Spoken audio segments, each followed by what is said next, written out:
It's time. It's time. Oh, we're starting. Yeah. Sorry, you didn't count me in then. What? We should have a counting, actually, shouldn't we? Actually, we need to clap because... Oh, sorry. You clap. No, you clap. You got a bit of clap. Have I? Yeah. What are you saying about my ears? There we go. Now I can sync up the camera. This is professional video. So it's time for... I'll have to take that off. I'm good at... Anyway, it's time for the Z8 review because I've had it for 4 or 5 weeks now, actually. And, well, there was a lot to learn in a short amount of time. I just thought it would be a Z6, Z7 with just better autofocus, and it's not. It's not. I had to look on the internet for a lot of how to use things, how to change things, Right. to use it as I've been used to. Isn't that what the instruction manual was for then? Of course, of the manual, because I couldn't use it for some of the things I'm used to using it for. So just turning it on, I had loads of different features. I didn't know what they were or how to change them. Right. So, for example, like when I switched to video, instead of the shutter speed being at the bottom, it was the flicker rate. Oh. But I thought, how do I change that? What's going on there? Yeah. It's a whole maze of features. The video, I couldn't find slow-mo because on the Z6 and 7, it's like ×4, ×5, unless it doesn't exist. It's No, but 120. Yes, you just work it out and you slow it down. Slow it down. It's all these things, like I could go to use them and they're not there. I'm not going to go into the specifications because, well, all the Everybody else YouTubers, does that. YouTube did that. All the proper YouTubers. They did it on the day it was announced, the minute it was announced at midnight on that day. So, but I'm going to go through how it was different from the Z6 to Z7 in my experience, and I've already touched on a few of those bits already. So the first thing is obvious, is the autofocus. Yeah. I mean, that's the main reason I bought it for, and it's incredible. And you're pretty much now using it on just using it on AFC. Yeah. Continuous focus and just letting it crack on with it. Yeah, that's, well, the beauty of it is I barely need to look at the camera to know what it's doing. Yeah. So I haven't moved it off auto eye, auto animal, full screen detection, probably since I've had it. So when you say auto animal, that includes human animals, does it? Well, you better just make Humans. That's the good point. Yeah. Humans are animals. Humans are animals, people. Mammals. Yeah, very good. Yeah. Humans are animals as well. Is that? But it has got a specific human and animal. But there's one that will just combine all of them and just choose whatever. Yeah. Okay. But yeah, the only time I've changed it is to change it to a narrow scope if there's too many eyes in the frame. Yeah. And that I've got a preset for that, and it's just worked well. But you told me it's quick to flick through different pairs of eyes. Yes. You use the joystick for that? Yeah, well, you can use the D-pad, I call it, or the joystick. I've never used a joystick for anything. No, not me. Oh, right, okay. Yeah, so now I do, and it's handy. It's great. Yeah. It just finds the eyes, you flick between the reaction. One of the most surprising things I didn't think about was the reaction time. So as soon as I turn it on, it's ready to go. Yeah. And I half press it, it finds the eye straight away. Yeah. And I've gone. Which was my issue doing the limited amount of sports photography I did. That was a big issue with my Z6 too. Turning it on and waiting for the viewfinder to light up. And sometimes I was firing blind. Like there was a wedding I was doing when I was using both the Z6 and this. And a kid went down on one knee to this other kid, just messing around. And it only happened for a second. And with the Z6, I missed it. Yeah.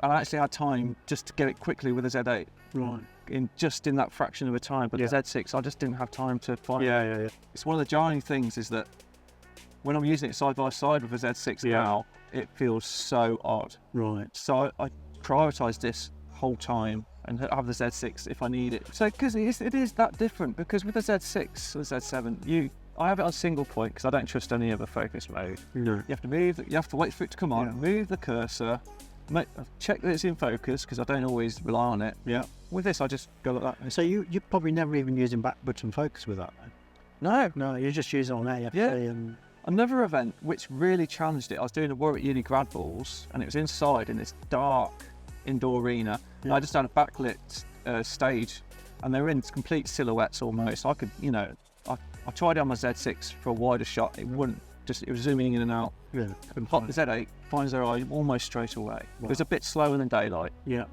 And it found it, and I checked it to make sure, and it was fine every time. So I used my 50 on this, and instead of using my wider lens, I just stepped forward and back, which is harder work, but I knew it was in focus. Yeah.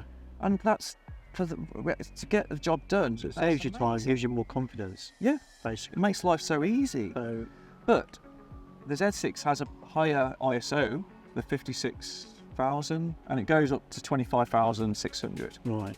But I've shot it in really low light. The dynamic range is incredible. I've never had any noise problems. I know I shoot with primes a lot anyway. Yeah. But I've had no problems with it at all. The quality is just, I don't worry about it. I don't even think about it. Also, another good feature I've stumbled on was daylight shooting. So I use 1.2, 50 1.2s and all that. Yep. In daylight, in sunshine, you can't use, it maxes out, the old camera's maxed out 8 thousandths of a second. Yes. And and I discovered, like, oh, it's like, this goes up to it. I found that the other day. It was amazing because we were in this park in Leamington, and obviously there's a pond, isn't there, a pool? Yeah. So there's birds taking off, landing, flying around, but they've also got some really high fountains that shoot up. So when I put it on the fastest, which I think was 132,000, and then it was stopping the globules of water at the top of. It was just freezing them. It was that. So that was interesting. It just opens up new opportunities that I didn't even think of before. Because I was shooting a wedding, I was having a 50 or 1.2 because I just came from indoors. And it was still shooting. I was like, wait a minute, it's not overexposed. Why isn't it overexposed? Oh yeah, the shutter speed's gone crazy. Yeah. It's like way beyond anything that I thought before. Yeah, no, that was good. So again, all these opportunities I'm still discovering. So a Z6 II new is £2,000 today. Right, okay. It's been that for a while then, hasn't it? 1,500 used, I found. And they got a Z7 II for £3,000.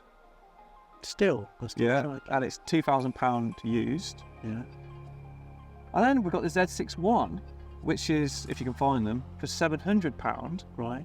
And the Z7 I for £1,000. Right. You just said the Z7. Oh, the Z7 one. Yeah, I've got you. So it's £1,000 for a Z7 I. Yeah. £4,000 for this. Yeah.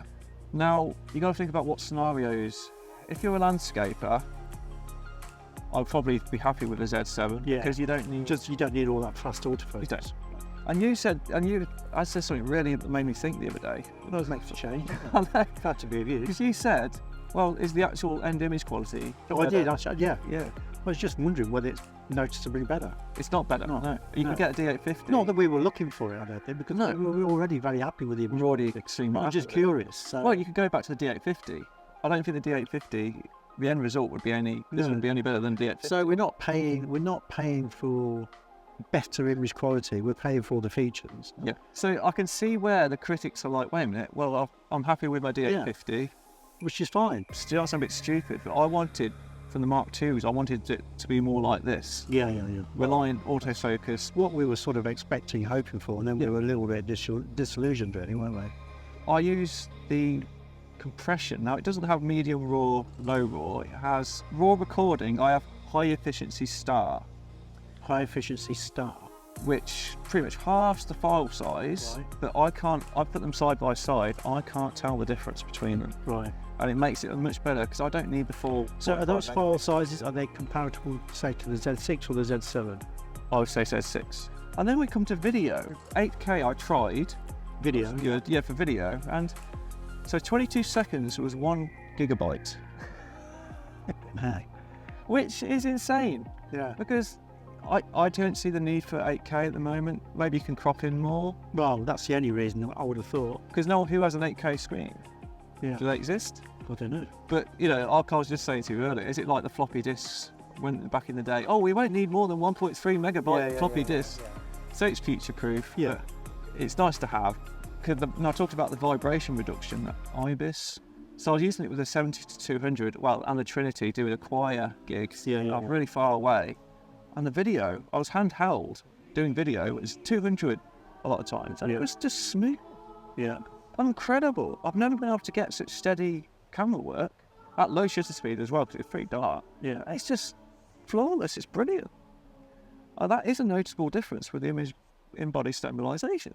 And for low light work as well, you can go. It seems like I can go down to any shutter speed I want, handheld, as long as the subject is relatively still. So that opens up more opportunities than it could before. And that brings on to wildlife. Now that's the biggest noticeable difference. And you've had a go at it. I have, yeah, very brief go in the park in Leamington. Yeah. And what did you think compared to what you used to? I must admit, it was nice to hold. It's like a machine. If you got it on like high speed, it's like a flipping machine gun, which would be brilliant. It was just, I'm rubbish at, I always take too many photos, which then when you start editing, you've got too many. So that would be a thing for me, like just be careful, don't absolutely, your film will run out so much faster behind it. But no, it was good. And the autofocus was tremendous. It was finding the birds that were flying over, the faces, the eyes in some cases. It's better than I thought it would be, because my 200 to 500 is an old lens now. Yeah. And on the Z607, I kind of maxed out its capability with what I could do. So my 200 to 500 feels like a new lens. I mean, you had a go on it as well. Yeah. And the focus is still fast on that, really, isn't it? Yeah, which it isn't on the Image. No. So it's really brought back to new life old lenses and things like that, which is incredible. And I've got a bird going through a bush, and it found it in a bush somehow, and I'm playing Where's Wally on the screen. Where's the bird in focus? I'll just have to find what's. I know. Yeah. But it did. I have to say though, it did fail once in my 4 or 5 weeks. I'll take a picture of a rabbit. It was sunset, but it was a rabbit, and it just wouldn't focus on the rabbit. Right. So I've got a quick button to go to single point, Right. just in case. Few negatives. Right. On a hot day, the battery goes quickly. As in, I was doing a wedding, and it was quite a hot day in England. I know that's rare, but it happened. And the battery, full battery went. Just to be clear, this is taking photos, not video. This is photos at the moment, yeah. So photos, it went in about 2 hours. And I was just on and off using it. I had to change the battery, but it was hot. But I've done plenty of events and weddings after that where it hardly used any of it. Okay. And it's the same kind of use. And with video, I was doing one of my videos at home and recorded 38 minutes, and the red said hot card warning. Didn't stop, but I wasn't going to risk it. No. And that was after 38 minutes, and it was a hot day. But I've tested it since then. I've left it in a kind of a cooler environment and indoor. It recorded for 1 hour and 15 minutes, same settings, 4K, and it was fine. But the temperature is a real consideration. That's why the Z9 is more. You could consider a Z9 better for that, because the chassis releases heat more. And I don't like this. Do you know, I was saying to you, I had a Panasonic GH3, GH2 probably as well, 10 years ago, 11 years ago, and it just got the perfect flip-out screen, turn it around, swivel it. I mean, if they could do that 10, 11, 12 years ago, I mean, what is that all about? It's like kind of geometrics. It's like scaffolding. It's rubbish, isn't it, really? Yeah. I mean, like you said, I mean, there's some kind of stigma about having a fully articulating screen. I don't know what it is, because they're amazing. But it's a tool. This camera is a tool, right? So it's a stigma that, we can't be professional if it comes out the side. Oh, for God's sake. I mean, so another thing that bugs me about it, it's only a small thing, but you see the circle? I know I've got a lens on it, but that circle there is metering. So anything that is meters with that in mind. Oh, okay. It's annoying me. It's always there. Yeah. I did notice it the other day when I tried it. I didn't. So you have to have it on matrix meeting to get rid of that. Yeah, I mean, you have to think about is it called gas? I hate that term. Acquisition syndrome. You really suffer from that. Yeah, over the last year I'm guilty of it. But I recognise that now. I love technology and gear and engineering, and I bought loads of lenses just for that, to try them, and I sell them as well. Gas. So this is amazing because it's so fun to use this. Yeah. But it's also kind of doesn't feel like photography. It's a big computer. Yeah. That's why I have my ZFC. I went away last weekend and I just had my ZFC, one lens, and I was really happy, felt great using all the aperture controls, and I didn't miss my Z8 at all. No. I don't think, I wish I had my Z8. And if I was going out doing that sort of thing, I mean, I'm going on holiday on Saturday to Wales. That sort of thing, I just take them like a Q2. So yeah, this gets my stamp of approval. I'm no buyer's remorse at all, and I've got exchange on it, and I'm happy to take it with me for events. No substitute really for that. So what about you? Yeah, definitely.